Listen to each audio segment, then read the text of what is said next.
Next question ہے کہ multi media کے استعمال کی اسلام میں کہا تک اجازت ہے، کیا مساجد میں اس کا یوز درست ہے؟ پہلے حرام ہوتا تھا، اب تو واجب ہو چکا ہے. آپ دیکھ لیں وہ علماء جو تصویر کو حرام کہتے تھے، اب جب تک کیمرہ سامنے نہ آئے وہ سٹارٹ ہی نہیں کرتے، تو واجب ہو گیا نا. بلکہ ایون اگر تصویر نہ صحیح آئی بھی ہو تو وہ ڈانٹتے ہیں میڈیا کے لوگوں کو کہ مجھے آپ نے کور نہیں کیا. تو سر پھر ہم ایک سوال پوچھیں گے کہ آج سے 20-25 سال پہلے تو آپ ان کو حرام کہتے تھے، تو اب اس کو آپ فرض قرار دے رہے ہیں اور نہ اتارنے کے اوپر گرفت کر رہے ہیں. اس کا مطلب ہے کہ آپ باقی معاملات میں بھی جو اجتہادی فیصلے کرتے ہیں تو سر تھوڑے سے ٹھنڈے رہا کریں. آپ جب بھی فتویٰ دیں تو آپ یہ کہا کریں کہ یہ میری رائے ہے، غلط بھی ہو سکتی ہے. کیونکہ میں آپ کو بتا رہا ہوں کہ اشرف علی تھانوی صاحب کا بھی فتویٰ تھا کہ اسپیکر میں نماز نہیں ہوتی، اور احمد بریلوی صاحب کا بھی فتویٰ تھا کہ اسپیکر میں نماز نہیں ہوتی. مرتے دم تک انہوں نے اس سے توبہ نہیں کی ہے. اور آج دیوبند بریلوی انہی کے ماننے والے علماء ہیں جو ان کو مجدد مانتے ہیں، وہ اسپیکر کے بغیر سٹارٹ نہیں ہوتے. اور اس لیول تک ہے کہ مسجد میں 4 نمازی بھی ہو تو باہر کا اسپیکر لگا کے گھر میں بیٹھے ہوئے لوگوں کو تقریریں سنا رہے ہوتے ہیں. ٹھیک ہے، تو سر پھر آپ ایک سوال کریں گے کہ آپ کے بزرگوں کو چاہیے تھا نا کہ اس وقت کہتے ہیں کہ یہ ہم جو حرمت کا فتویٰ دے رہے ہیں یہ اجتہادی فتویٰ ہے، یہ نص قطعی نہیں ہے، عین ممکن ہے کہ ہم اس معاملے میں غلط ہوں، تاکہ آپ کو اب شرمندگی تو نہ اٹھانی پڑتی. اسی طریقے سے جو ویڈیو کیمرے کا مسئلہ ہے، علماء عرب کو تو پہلے ہی سمجھ آ گیا تھا.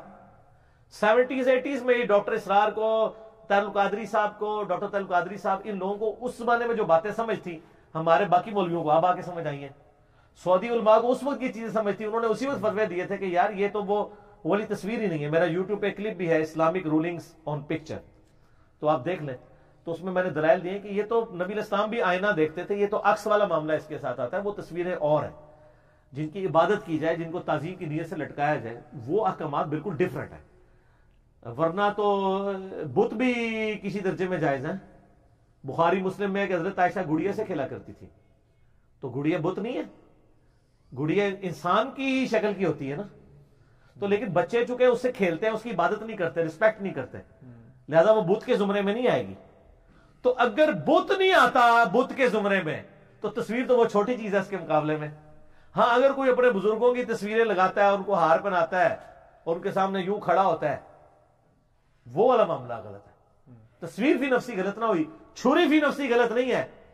چھری سے آپ علماء دین کی خدمت کے لیے مرغی ذبح کر کے ان کا اکرام مسلم کر سکتے ہیں، اور اسی چھری سے کوئی عالم دین ایک عام بندے کو درجہ شہادت پہ بھی فائز کر سکتا ہے. ٹھیک ہے نا؟ تو وہ درجہ شہادت پہ فائز کرنا وہ غلط ہے، اس کی اکرام مسلم کرنا تو بالکل ٹھیک ہے. فی نفسی چھری غلط نہیں ہوگی، ٹی وی بھی فی نفسی تو غلط نہیں ہوگا، اس کے استعمال کا مسئلہ ہوگا.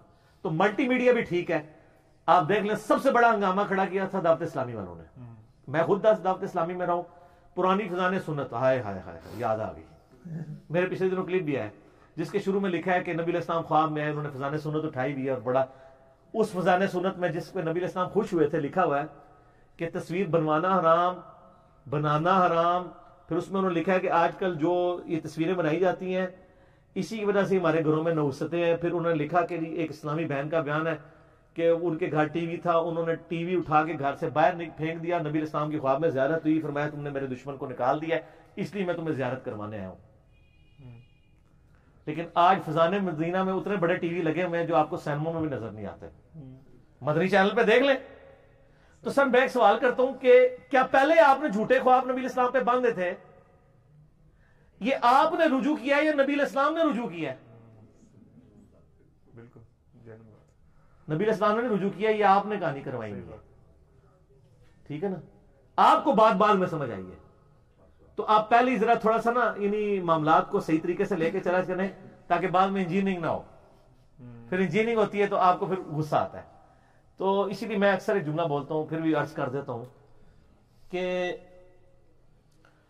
ویسے تو لوگوں کی اولاد ایسے کرتوت کرتی ہے کہ ان کے ماں باپ کو شرمندگی اٹھانی پڑتی ہے، لیکن ہمارے فرقوں کے بزرگوں نے وہ کرتوت کیے ہیں کہ ان کی آنے والی جو روحانی اولاد ہے ان کو ان کی وجہ سے شرمندگی اٹھانی پڑ رہی ہے.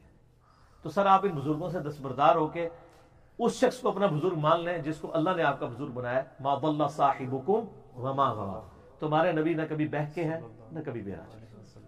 ٹھیک ہوگا جی؟ تو ملٹی میڈیا آپ کر سکتے ہیں. بلکہ میں آپ کو بتاؤں کئی مسجدوں میں رمضان شریف میں دورہ قرآن میں، اور ڈاکٹر سرار صاحب تو 70s 80s میں ہی مسجد میں بڑے بڑے وہ اس وقت وہ پروجیکٹر ہوا کرتے تھے، تو اس کے ذریعے قرآن پاک سامنے لکھا ہوا آتا تھا، اور ابھی بھی کئی مسجدوں کے اندر اس طرح تعلیم دی جاتی ہے۔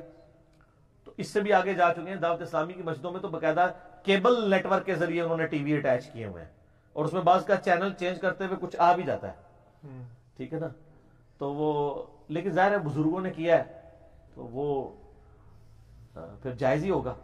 تو اب یعنی جن کا جھگڑا بھی تھا نا، لیکن ایک میں اپریشیٹ کروں گا الیاس قادری صاحب کو، میں نے پہلے بھی کیا ہے۔ الیاس قادری صاحب میں یہ حوصلہ ہے کہ انہوں نے جب ٹی وی کیمرے کے اوپر اور ٹی وی چینل کھولا نا، تو انہوں نے آفیشلی ایک پوری کتاب لکھ کے نا اپنا رجوع اور توبہ ریکارڈ کروائی ہے۔ لیکن سر یہ توفیق نہ کسی اہل حدیث عالم کو ہوئی ہے، نہ کسی دیوبندی عالم کو۔ شیعہ تو پہلے ان چیزوں کو جائز سمجھتے تھے، انہوں نے تو کبھی اس پہ جھگڑا کیا ہی نہیں ہے، کیونکہ امام خمینی ان میں ایک ڈومیننٹ پرسنالٹی تھے۔ شیعہ میں یہ یعنی ان کو ایک ایج حاصل ہے کہ ایک بڑا ان کا جب کہتا ہے نا، وہاں پہ ہر گلی کا اللہ تعالیٰ امام نہیں ہے، وہ مرجے چند ایک ہی ہوتے ہیں، اور وہ زندہ ابو حنیفہ ہوتے ہیں ان کے، باقی کسی کی کوئی نہیں ہوتی ہے۔ تو وہ امام خمینی چونکہ یعنی سمجھتے تھے، ان کی تو 80s کی ویڈیوز بنی ہوئی ہیں، ان میں یہ مسئلہ نہیں آیا، یہاں اہل سنت کے ہاں آیا، اور اس میں دیوبند نے اور اہل حدیث نے تو کوئی اپنی رجوع ریکارڈ نہیں کروایا، جتنے غلوف سے انہوں نے اس کی مخالفت کی تھی۔ لیکن الیاس قادری صاحب نے اپنی باقاعدہ توبہ ریٹن میں پمفلٹ لکھا پورا، ایک پوری کتابی شکل میں، اور باقاعدہ علماء بریلویہ سے اس پہ سائن کروا کے آفیشلی ڈکلیئر کیا کہ میرا موقف پہلے ان علماء کے ساتھ تھا، لیکن اب میں دلائل پہ ان علماء کو صحیح سمجھتا ہوں، لہذا میں ان باتوں سے رجوع کرتا ہوں۔ ویل ڈن الیاس قادری صاحب، ٹھیک ہے جی۔ پھر یہ جرت باقیوں کو بھی دکھانی چاہیے، ٹھیک ہو گیا، ان علماء کو جنہوں نے یہاں کیمرے رکھ کے ویڈیوز بنواتے تھے، ٹھیک ہے جی، اور وہ اتنے سخت خلاف تھے کہ توبہ توبہ، کسی جلسے میں چلے جاؤ کیمرہ ہو تو فوراً منہ پہ ہاتھ رکھ لیتے تھے۔ اب انہوں نے اپنے یوٹیوب چینلز بنائے ہوئے ہیں، فیس بک کے چینل بنائے، مجھے نام لینے کی ضرورت نہیں ہے، تو ان میں سے کئی چیزیں، کئی تنظیمیں قلعدم بھی ہو چکی ہوئی ہیں آپ، تو ان کے آپ اس وقت کی سختی دیکھیں۔ تو ہم کہتے ہیں سر سختی نہ کریں۔ اس طرح میں آپ کو چین والی گھڑی کا بتاؤں، اب مذہب بریلوی صاحب کا فتویٰ ہے کہ چین والی گھڑی، یہ تو میری جو پلاسٹک والی ہے سادہ سی، چین والی گھڑی پہننا حرام ہے۔ وہ کہتے ہیں یہ عورتوں کی مماثلت ہے، زیور کا ایکویلنٹ ہے، اور مرد کے لیے عورتوں کی نقل اتارنا حرام ہے۔ اور آج سارے بریلوی علماء چین والی گھڑی پہنتے ہیں، وہ کہتے ہیں کہ اعلیٰ حضرت کو غلطی لگی ہے۔ شروع میں تو انہوں نے اینک پہ بھی فتویٰ دے دیا تھا کہ یہ جو ہے وہ انگریزوں کا طریقہ ہے، اینک تو ظاہر ہے۔ اور اب آپ دیکھ لیں، اب طریقہ انگریزوں کا کیا رہ گیا جی، یہ پینٹ شرٹ انگریزاں دی ہے، تو سر ایڈا 76 موبائل تسی چکیا ہے، 80,000 روپے کا جڑا تواڈے مرید نے گفٹ کیتا ہے، آپ نے خود نہیں کمایا، یہ انگریزاں کا نہیں ہے۔ اور آپ کی جو گاڑی ہے جس پہ پیچھے 4 بندے بھی بٹھائے ہوئے ہیں جو 2-2 کلو ایک وقت کا گوشت کھاتے ہیں، انہوں نے انگریزوں کا اسلحہ اپنے ہاتھ میں اٹھایا ہوا ہے، وہ تو سر پھر ہمارے پاس تو یہی باتیں ہیں نا، یہ آپ کس کو دھوکہ دے رہے ہیں؟ اپنے آپ کو دے رہے ہیں۔ تو اور آپ یہ نہ سمجھیے گا کہ میرے ہائی لائٹ کرنے سے ہائی لائٹ، میں صرف ہائی لائٹ کر رہا ہوں، دل میں ساروں کو پتا ہے، وہ آپ سے بڑی محبت فرماتے ہیں دل میں ان چیزوں کے اوپر، اس لیے جب ان کو غصہ چڑھتا ہے نا، تو آپ ان کی کبھی نجی محفلوں میں جو آپ کو اتنی عزتیں دے رہے ہوتے ہیں، ان کی کبھی نجی گفتگو سنیں تو آپ کو پتا چل جائے آپ کا کتنا وہ احترام کرتے ہیں اس طرح کے معاملات کے اوپر۔ تو اپنی حرکتیں صحیح کریں، فتوے نہ لگائیں، ٹھیک ہو گیا۔